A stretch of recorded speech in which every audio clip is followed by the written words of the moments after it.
വീട്ടിലുള്ള സാധനങ്ങൾ മാത്രം ഉപയോഗിച്ചിട്ട് നമുക്ക് നമ്മളെ ടോയ്ലറ്റും ബാത്റൂമും ഒക്കെ ഒന്ന് വൃത്തിയാക്കി എടുക്കാം. യാതൊരുവിധ പൈസയും ചിലവാക്കേണ്ട കാര്യം നമുക്കില്ല കേട്ടോ. നമുക്കറിയാം മാർക്കറ്റിൽ കുറേ സാധനങ്ങൾ കിട്ടും ക്ലീൻ ചെയ്യാനുള്ള ക്ലീനറുകൾ. പക്ഷെ അതിനൊക്കെ നമ്മൾ എന്ത് കൊടുക്കണം? നല്ല വില കൊടുക്കണം. നല്ല പോലെ അഴുക്ക് പിടിച്ചിട്ടുണ്ട് കേട്ടോ എൻ്റെ ടോയ്ലറ്റ്. കണ്ടോ, ഈ ഒരു കളറായിട്ടുണ്ട്. പിന്നെ അതുപോലെ തന്നെ കുറച്ച് പഴയ ടോയ്ലറ്റും കൂടെയാണ്. അപ്പോൾ അതിൻ്റെ കുറച്ച് പോരായ്മകൾ എന്തായാലും ഉണ്ട്. പക്ഷേ ഉള്ളത് കുറച്ച് നല്ല ഭംഗിയിൽ വൃത്തിയിൽ കിട്ടണ്ടേ. അതിന് വേണ്ടിയിട്ട് ഞാൻ വീട്ടിൽ തന്നെ ഉള്ള 2 സാധനങ്ങൾ ഉപയോഗിച്ചിട്ടാട്ടോ എൻ്റെ ടോയ്ലറ്റ് ഞാൻ കഴുകൽ. അപ്പോൾ ഇങ്ങൾക്കും അതേപോലെ തന്നെ ചെയ്യാം. കാരണം ഇന്ന് മാർക്കറ്റിൽ നിന്ന് കുറേ സാധനങ്ങൾ നമ്മൾ മേടിക്കുന്നുണ്ട്, ടോയ്ലറ്റ് ക്ലീൻ ചെയ്യാനും ബാത്റൂം ക്ലീൻ ചെയ്യാനൊക്കെ. പക്ഷേ അതിൻ്റെ ഒന്നും ഒരു ആവശ്യമല്ല കേട്ടോ. നമ്മളെ വീട്ടിലുള്ള 2 സാധനങ്ങൾ മാത്രം ഉപയോഗിച്ചാൽ മതി. നമുക്ക് നമ്മളെ ടോയ്ലറ്റ് ആണെങ്കിലും ബാത്റൂം ആണെങ്കിലും ഒക്കെ നല്ല പോലെ ക്ലീനാക്കി എടുക്കാം കേട്ടോ. അതിന് അതുപോലെ തന്നെ നമ്മളെ ടോയ്ലറ്റിൽ ഉണ്ടാവണ ആ ഒരു എന്താ പറയുക വഴുക്കൽ പായൽ കാര്യങ്ങളൊക്കെ നീങ്ങി പോകും കേട്ടോ. കണ്ടില്ലേ, ഇപ്പം തന്നെ കണ്ടില്ലേ, ഞാൻ ക്ലീൻ ചെയ്തപ്പോൾ തന്നെ കണ്ടില്ലേ ആ ഒരു പച്ചപ്പും കാര്യങ്ങളൊക്കെ നല്ല പോലെ ഇളകി പോകുന്നത്. അപ്പോൾ ഇതേപോലെ നമുക്ക് വൃത്തിയായി കിട്ടും കേട്ടോ. അപ്പോൾ അതിന് നമുക്ക് വേണ്ടത് 2 സാധനങ്ങളായ നമ്മുടെ വീട്ടിൽ തന്നെ ഉള്ള ആ 2 സാധനങ്ങൾക്കും നമ്മൾ യാതൊരുവിധ പൈസയും കൊടുക്കണ്ട കേട്ടോ. ഒന്ന് നമ്മളെ വീട്ടിൽ സുലഭമായിട്ട് കിട്ടുന്നതാണ്, ഒന്ന് പിന്നെ നമ്മൾ എന്തായാലും മേടിക്കും. അത് മേടിക്കാത്ത വീടുകൾ ചുരുക്കം ഉണ്ടാവില്ല, ഒരിക്കലും ഉണ്ടാവില്ല. അതെന്തായാലും മേടിക്കും. എല്ലാ വീട്ടിലും അത് നിർബന്ധമായിട്ടും ഉണ്ടാവും.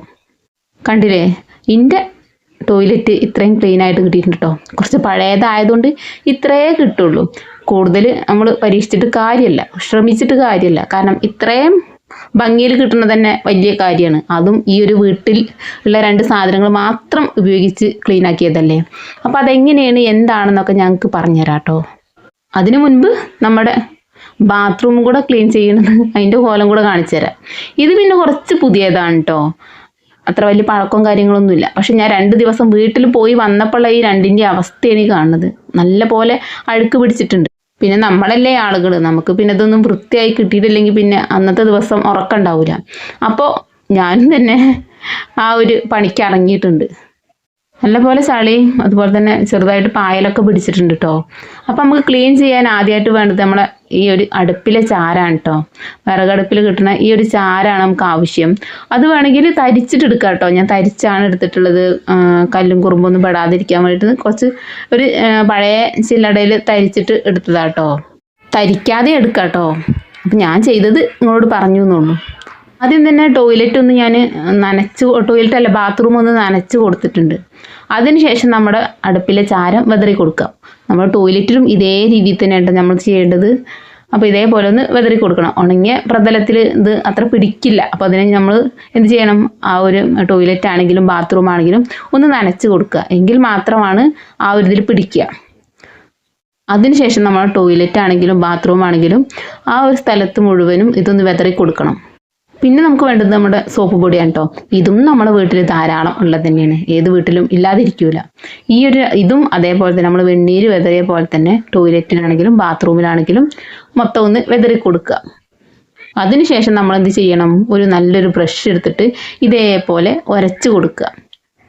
പിടിയുള്ള ബ്രഷ് ആണെങ്കിലും കുഴപ്പമില്ല കേട്ടോ, ഞാൻ ഇതാണ് യൂസ് ചെയ്തതെന്നുള്ളൂ. നമ്മുടെ ടോയ്ലറ്റുള്ള ആ ഒരു പായൽ അതുപോലെ തന്നെ എണ്ണമയം കാര്യങ്ങളൊക്കെ നല്ല പോലെ ക്ലീനായി പോരുട്ടോ. കാരണം ആ ഒരു സംഭവങ്ങളൊക്കെ വലിച്ചെടുക്കാനും അതൊക്കെ ഇളക്കിയെടുക്കാനുള്ള ശക്തി എന്തിനുണ്ട്, നമ്മളെ ഈ ഒരു വെണ്ണീരിന് നല്ല പോലെ ഉണ്ട്. നമുക്കറിയാം നമ്മുടെ പാത്രങ്ങളൊക്കെ കരി പിടിച്ച പാത്രങ്ങളൊക്കെ വൃത്തിയാക്കി എടുക്കാനൊക്കെ ഈ ഒരു വെണ്ണീര് നല്ല യൂസാണ് കേട്ടോ. ബാത്റൂമിൻ്റെ എല്ലാ വശം നല്ല പോലെ ഉരച്ച ശേഷം നല്ല പോലെ വെള്ളം അടിച്ച് തന്നെ അത് കഴുകി കളയണം. കാരണം ആ വെള്ളത്തിൽ ഇങ്ങോട്ട് ഒലിച്ച് പോകണം. ആ ഒരു പായലും വെണ്ണീരും സോപ്പും പൊടിയും കാര്യങ്ങളൊക്കെ നല്ല പോലെ ഒലിച്ച് പോകണം. അതുപോലെ നമ്മുടെ ടോയ്ലറ്റിൽ ഉണ്ടാവണം ആ വഴുക്കൽ അതുപോലെ പായൽ കാര്യങ്ങളൊക്കെ ഇല്ലാതാവും കേട്ടോ. ഇനി മുതൽ നമ്മൾ ഈ ഒരു രീതി ഒരാഴ്ചയിൽ ഒരു പ്രാവശ്യമൊക്കെ ചെയ്താൽ നല്ലതാണ് കേട്ടോ. കാരണം ആ വഴുക്കലും കാര്യങ്ങളൊക്കെ ഇല്ലാതാവുമല്ലോ. കാരണം ബാത്റൂമിൽ കയറിയാൽ അപകടങ്ങൾ സംഭവിക്കൽ പതിവാണ്. അപ്പം അതൊക്കെ ഇല്ലാതിരിക്കും കേട്ടോ. എൻ്റെ ഈ ഒരു കുഞ്ഞു വീഡിയോ യൂസ്ഫുൾ ആയി എന്ന് തോന്നുകയാണെങ്കിൽ ചാനലൊന്ന് സബ്സ്ക്രൈബ് ചെയ്യണം കേട്ടോ. അപ്പോൾ എൻ്റെ വീട്ടിലെ ബാത്റൂമും ടോയ്ലറ്റും